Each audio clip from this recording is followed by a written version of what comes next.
Assalamualaikum. Hai anu, hai anu.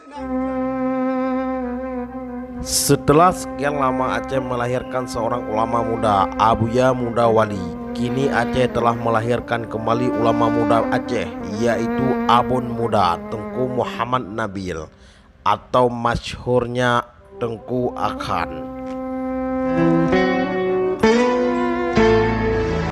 Pada suatu masa, Akan atau Abun Muda pernah dilayangkan sebuah pertanyaan berkaitan dengan Faraj oleh Yang Mulia Tengku Lutfi, adik Walidnu, yang diketahui adalah pertanyaan yang sangatlah susah untuk dijawab oleh kita.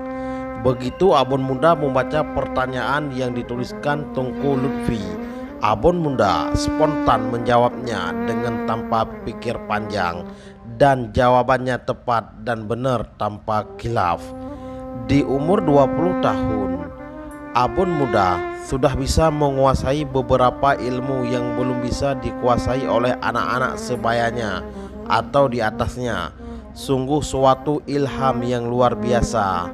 Mari kita doakan Abun Muda menjadi selalu istiqamah dalam memegang tongkat estafet. Allah yarham Abun Silimum, dan semoga dayah Ruhul Fatah menjadi dayah panutan umat muslim dunia.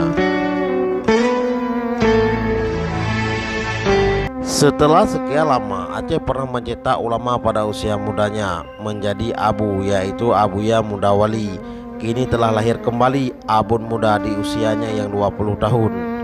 Tengku Muhammad Nabil ini, beliau ataupun lebih dikenal Tengku Akan ataupun Abun Muda, sudah aktif menjalankan aktivitas di Ruhul Fatah, dan insya Allah Abun Muda harapan Ruhul Fatah dan umat muslim dunia selalu dalam lindungan Allah Subhanahu wa taala. Amin ya rabbal alamin. Abun Silimum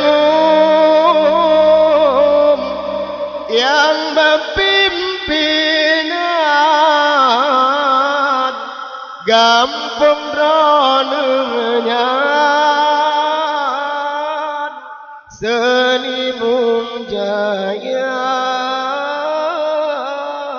negeri Allah ke apun kamu